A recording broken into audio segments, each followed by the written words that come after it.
Great. So we are ready to start second part of this afternoon session. And now the speaker is Anna Neńca from University of Gdańsk, who will talk about the parity problem for cellular automata. Thank you.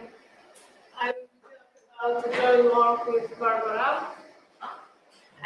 And we will be dealing with this one-dimensional cellular automata with the binary set of states and with periodic boundary condition. One type of computational problems related to cellular automata are the classification problems, in which the initial configuration should be properly classified according to some of the properties. If the initial configuration satisfies such property, then during the evolution it should converge to the fixed point of all ones. And on the other side, if the initial configuration does not satisfy given property, then it should converge to the fixed point of all zeros. And for example, the density classification problem is one of the classification problems in which we should classify the initial configuration according to a number of ones in it. So if the number of ones is greater than the number of zeros, then it should converge to all ones, and to all zeros other ones. And the parity problem, in the parity problem, the goal is to classify the initial configuration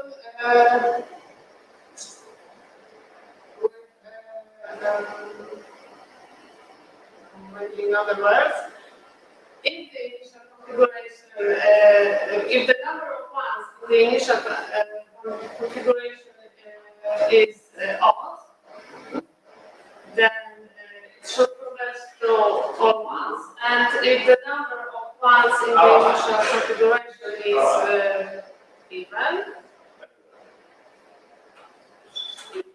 then it should converge to the zero configuration. So we have the input and we count the number of ones. If the number of ones is odd, then it should be all ones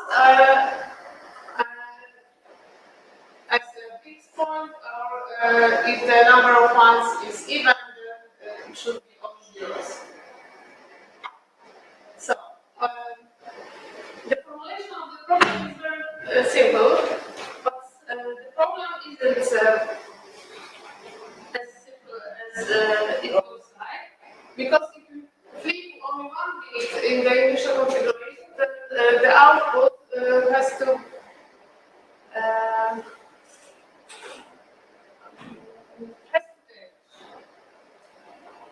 And first, the parity problem appeared in the book of Minsky and Butters.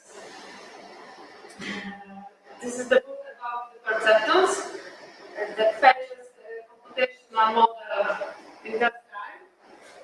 And the parity they showed that the problem of determining the number of ones in the initial in the binary string without reading the whole input, the whole string, cannot be solved by the perceptors. Moreover, they showed that the perceptors cannot be solved on layer perceptors, can only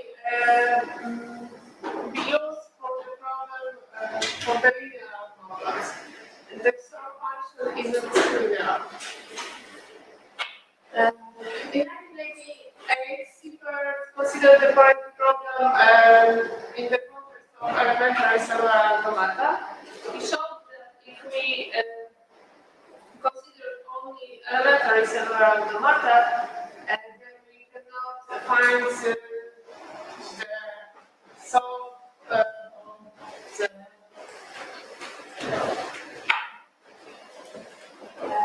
of the parity problem.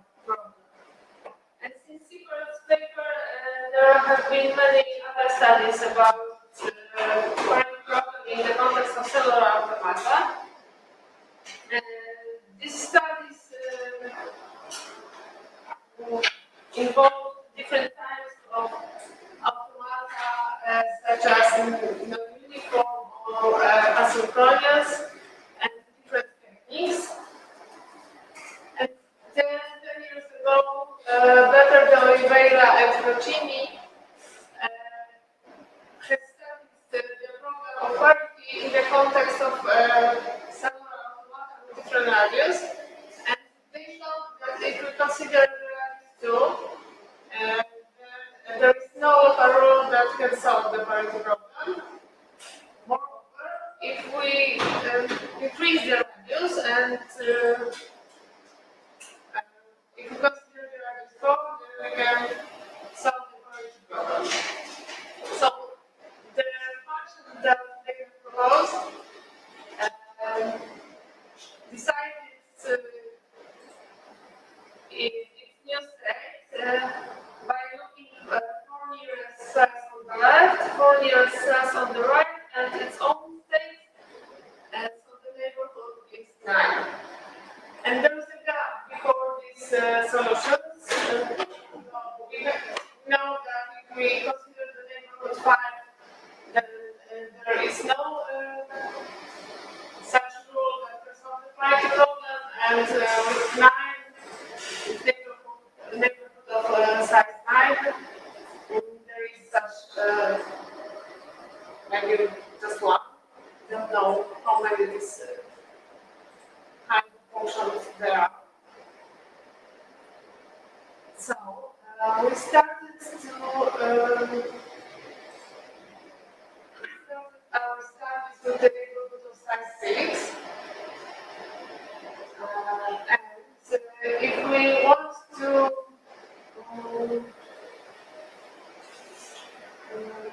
consider such function of size 6, we have to give the loop of 64 cells. So we have to define the function of 64 strings of the input.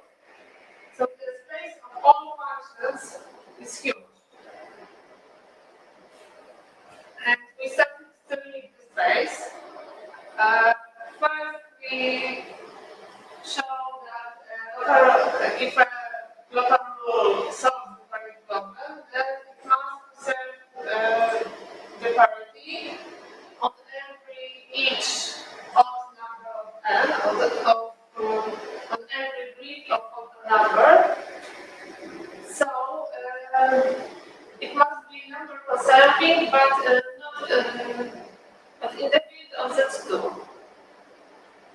And most of the tools that we use in number conserving can be used here. Moreover, with each function we have related a graph, because some things are easier to describe in the context of graph.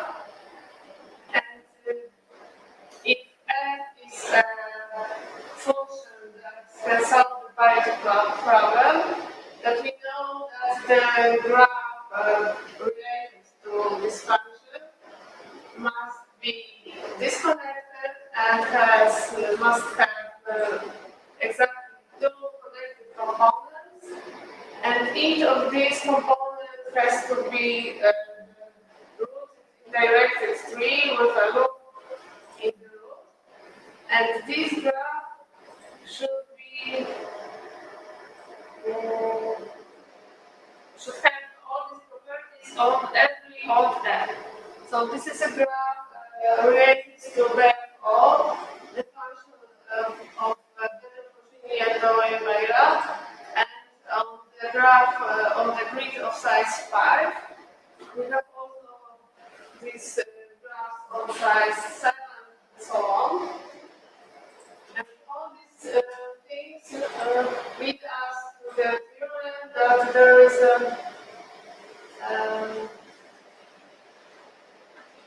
no local rule that neighborhood of size 6 that can solve the priority problem. So we have limit the space of all local rules from size 6 so much that we use a computer to show that none of them equals. And this is all.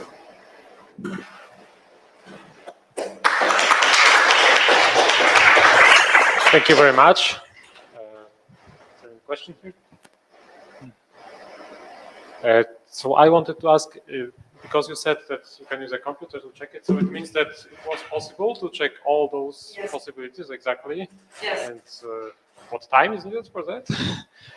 Is it something that is really complex numerically? It's not a very long time because we have limited it's very small cases, and after that we have used the mathematical tools. So the whole proof is now it's mathematical. So not everything was done purely numerically. Yes. And that way it was possible to be done in reasonable time. It's only by computer. It's, yes, I thought that. Cases. So it's, I understand. Thank you. Yep. Any other questions? No. Sorry, I was involved in these technical problems. So if not, maybe there is one more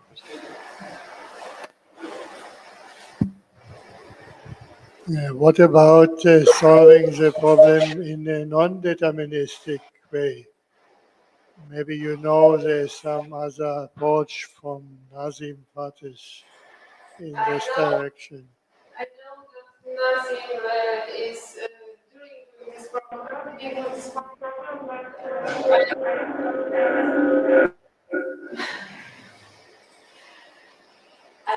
spoken with him, so I'm not familiar with his work. I only know that he's working with the party program with non-deterministic. Thank you. If we have no further questions, let's thank the speaker again. Thank you.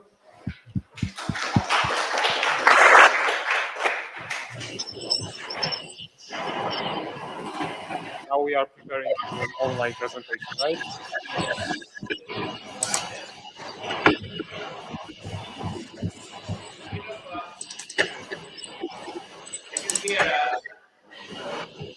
Hello, can you hear me? Okay. We can hear you. There is some noise in the.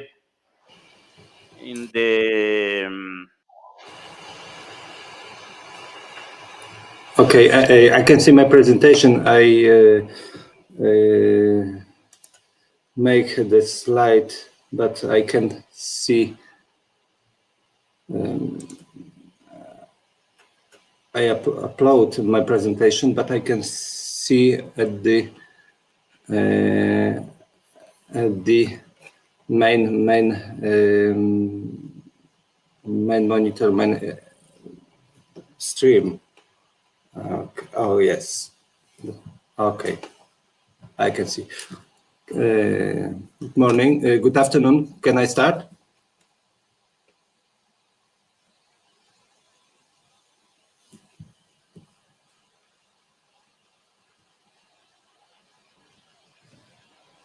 Okay, I can hear you because your microphone is switched off, but I think that I can present now my presentation.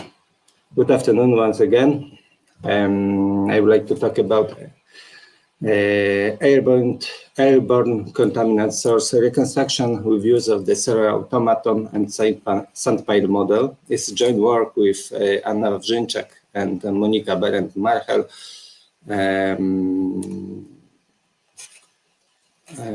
I will be talk about finding the source of the contaminant. The source of the contaminant from different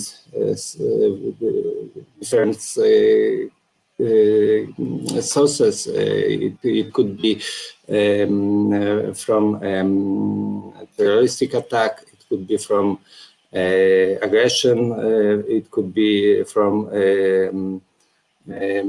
chimneys, and when the large amounts of the pollution can be flowing to the air. So the main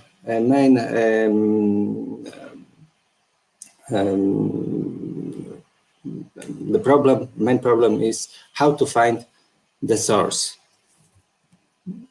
So I will be talk about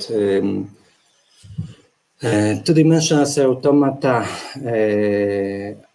how it is used for this problem. Also, I'll be talk about Gaussian dispersion model. It is model for creating the situation when the area was polluted. Next, I will be talking about sand pile localization model settled at the serial automaton, and using GIO algorithm for finding the best solution, finding the source. Next, I will show you results of experiments, and I conclude my presentation with present and future works. Serial automaton is a wide-known model. Everyone know what is a serial automaton. In my work, in this work, I will use von Neumann neighborhood for two-dimensional serial automaton. General form of the transition function we can see at the bottom of the slide, and but for our problem, the transition function for serial automaton, it will be rules managed the sand pile model.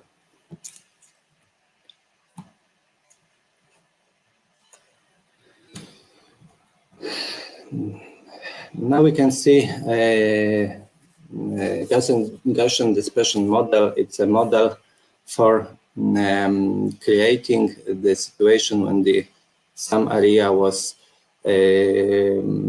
polluted, when the emission of the substances flowing with the wind, with the direction of the wind, and settled at the some area. The formula which we can see is a formula for creation the values of the contamination at the polluted area. This formula use such element, such variables as wind speed, emission rate, and other elements, effective highest from the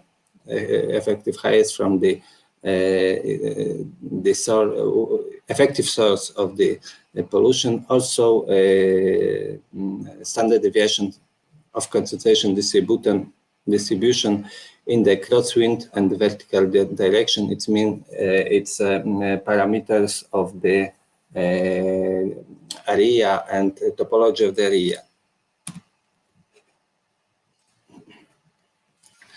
Now we can observe how the pollution generated by the Gaussian dispersion model has a distribution at the area. We can see some points. It is sensors and values measured by this sensor.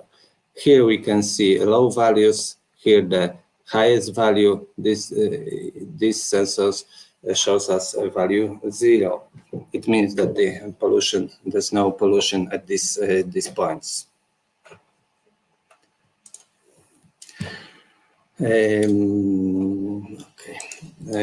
Gaussian dispersion model is a model for generation the problem for solving. Because the real data of pollution, some areas is not easy to find. So some artificial models generate such situation. Such a Gaussian model is one of these models. When we have situation when some area was polluted, we try to find the source of this pollution, and we use sandpile model settled at the Serra automata for finding the source.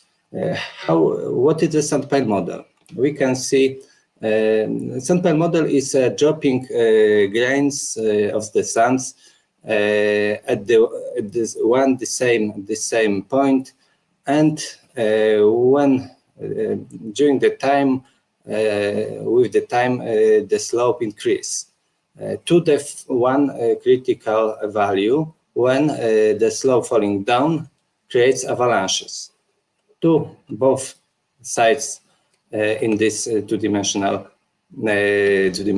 picture.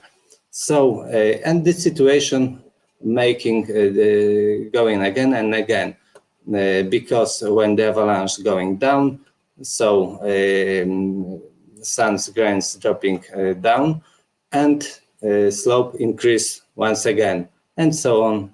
This is a model. This is a sandpile model. In a Serra automaton, we make some thresholds for creating the avalanches. It means when the difference of the highness between two neighbor cells is more than 3, then the grain going down and and the avalanche was going.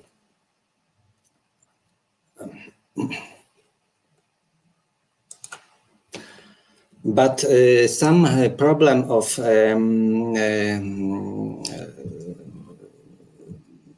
finding the source with use of the source of some pollutions and the other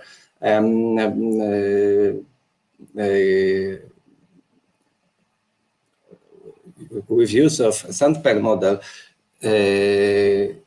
is a problem for testing some points at the area and dropping grains, and after a few time we obtain the slopes, the hill, and we can analyze what is fitness between sandpile model and data from, for example, Gaussian dispersion model. For this purpose, we use a GIO algorithm, General extreme optimization algorithm created by Souza and Ramos in 2003. And this algorithm testing points of the area and analyze differences between two models, between Gaussian dispersion model. In this formula, we can see this part is for Gaussian dispersion model. It's values measured by the sensors in this model, but this part, it's values measured by the sensors for sand pile model. This function is a fitness function in the GEO algorithm, and as I said, GEO algorithm tested some points of the area and find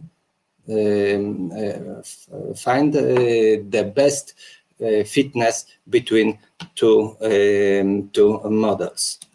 The details of this algorithm we can see at the slide.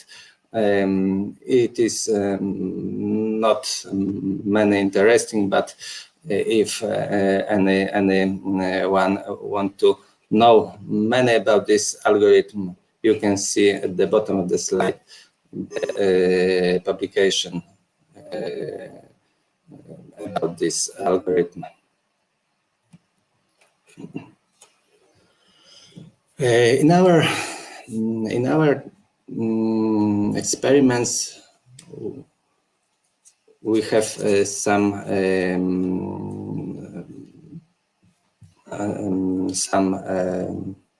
conditions. First part is for Gaussian dispersion model. For generations, the situation which can we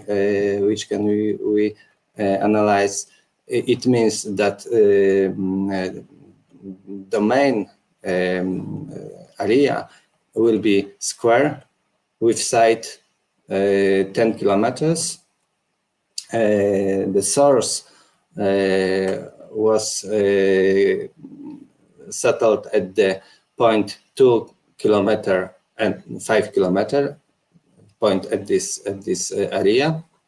Emission rate, which was analyzed, is 5,000 grams per second to 50,000 grams per second. Wind speed, we analyzed 3, 5, 7, and 10 meters per second. And sensors was placed in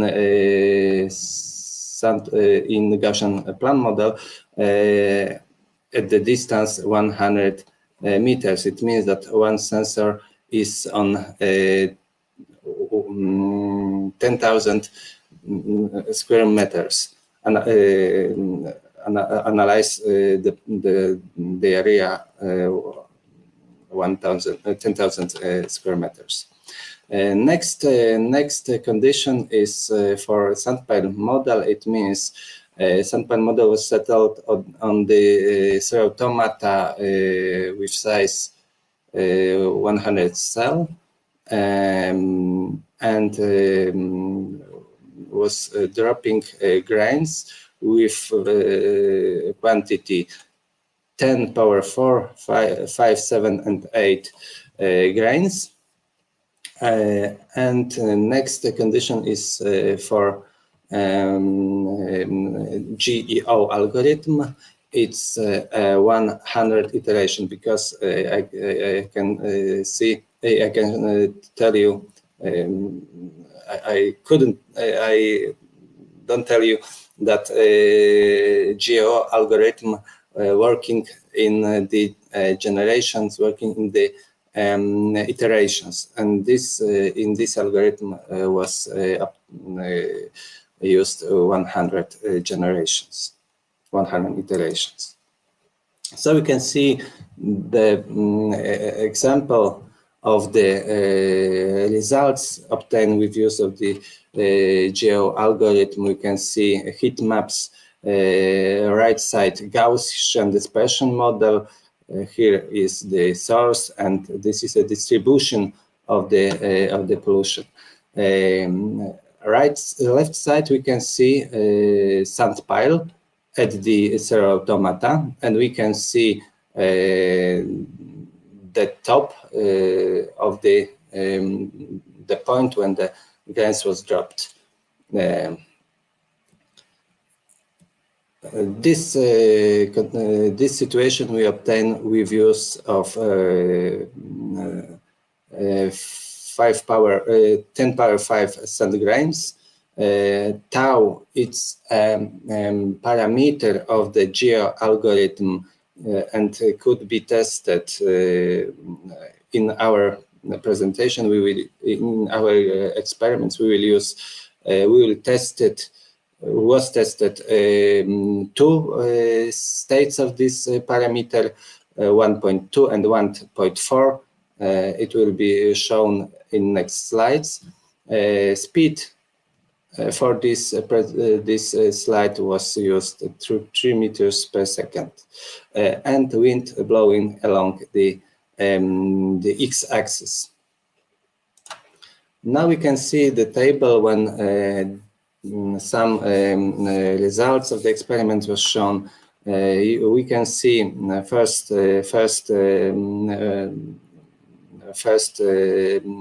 row. It's a target position. This is a source from the Gaussian dispersion model. Next column shows us the best solutions obtained by GEO algorithm for sand pile model. As we can see, it's far. This values is far away from the target position, but there is one condition. We can next column, we can see the length of the slope in sand pile model, and in this sand pile localization model, we can take into account the wind speed of the wind and direction of the wind. So we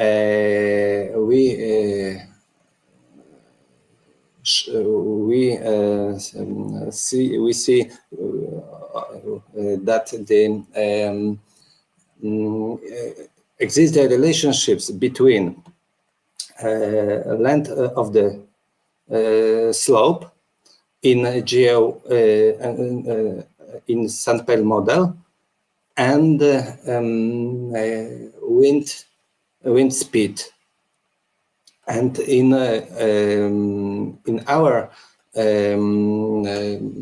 experiments, we calculate the slope for different states, and when we shift the best point find it with use of sand pile model and the GEO algorithm, shifted opposite to the wind direction of the wind about the value of the slope, we obtain predicted position. So we can tell that the position of the source is like here.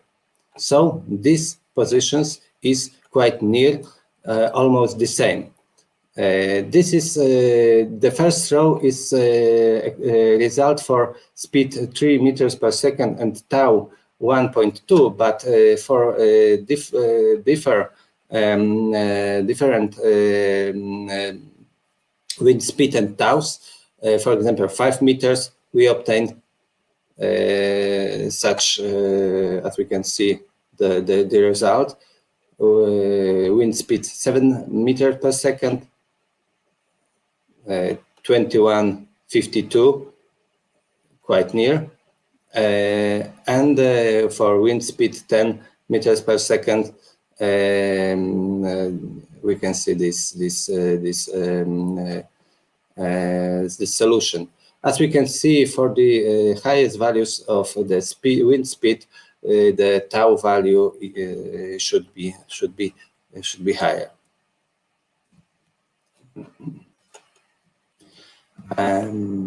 So this situation about a relationship between center of the slope of the hill in the sand pile model and the length of the slope, we can see at these heat maps. So this is a center of the sand pile model. This is a best result obtained with use of a GGI algorithm. But when we shifted this value opposite to the wind speed on the length of the slope, we obtain this value. Here, this similar situation for the Gaussian dispersion distribution.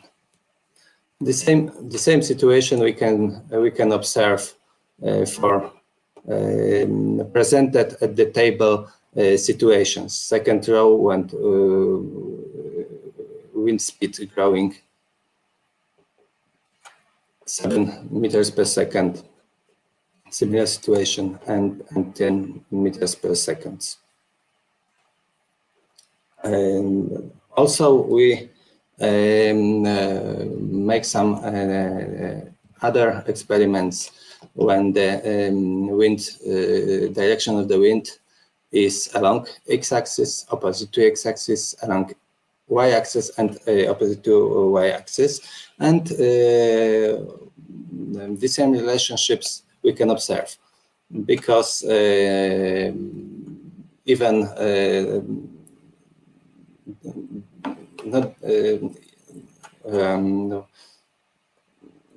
this point of the source is doesn't matter the point of the source, but important is how is it. What is the wind speed and direction of the wind, and when we know this situation, we know the length of the slope, and the best solution given as by the GGI algorithm, we can shift opposite to the wind direction, and we can predict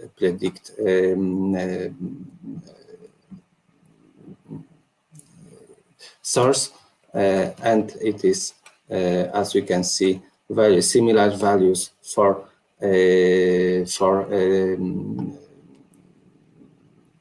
generated with use of the Gaussian dispersion model.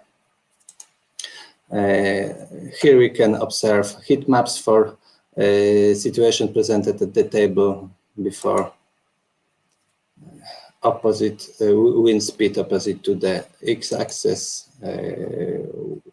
along y-axis opposite to y-axis. So what is a conclusion and present work?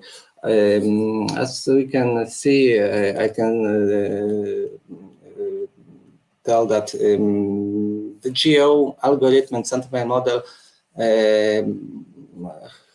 gives us a good result about finding the source when we have some measured by the sensor values, when we have some measured information about the pollution at some area.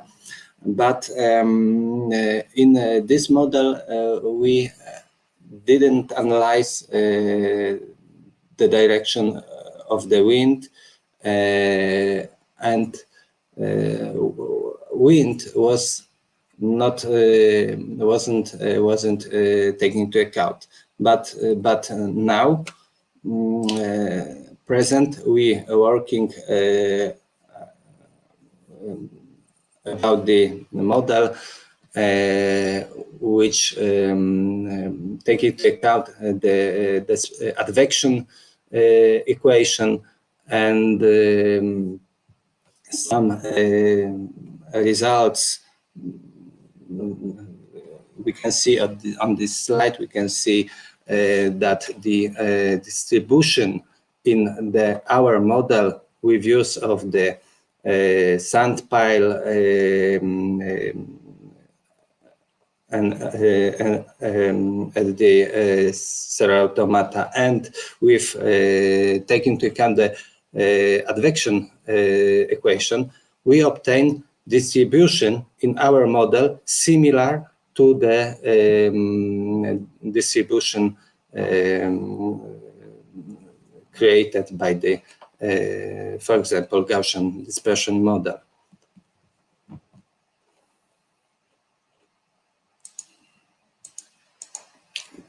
Thank you. If you have any question, I try to explain, maybe some answer. I can hear you, your microphone is switched off. I can see your microphone. Yes.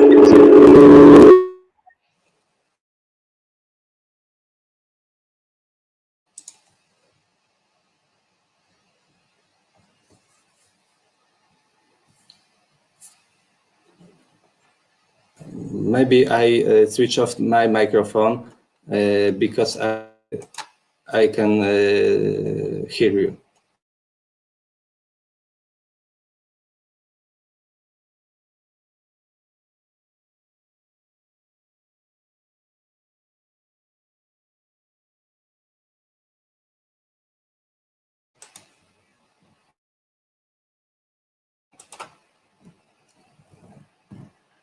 I can hear you.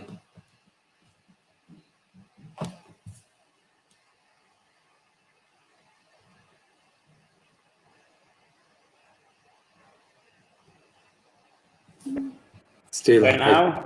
Oh, yes. Now I hear you. Yes. Yeah, now we don't hear him. Yes, I hear you now. Okay. If you can hear, just wait for the question. I cannot put both you and the other one. So, do we have any questions here? Maybe one thing, if you can hear us. Did you think about using hexagonal lattice, like in lattice Boltzmann method, which sometimes improve or make it easier to have some kind of anisotropy for transport? Sorry, but there's. I hear you, but very badly.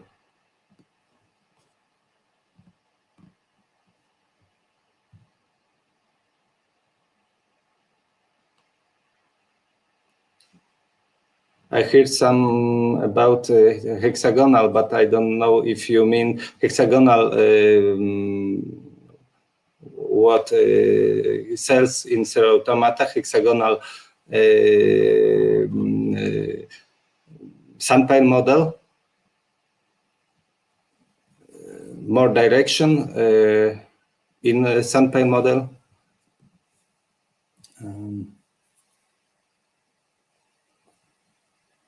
Let's okay.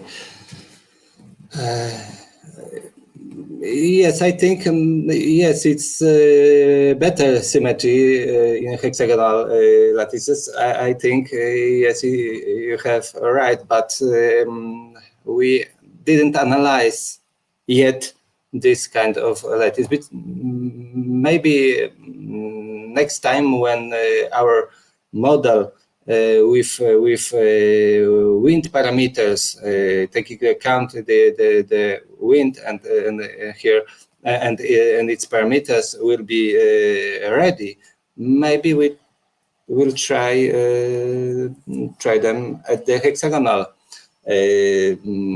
automata.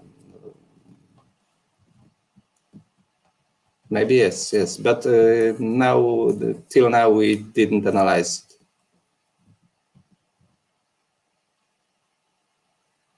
Thank you very much. Thank you.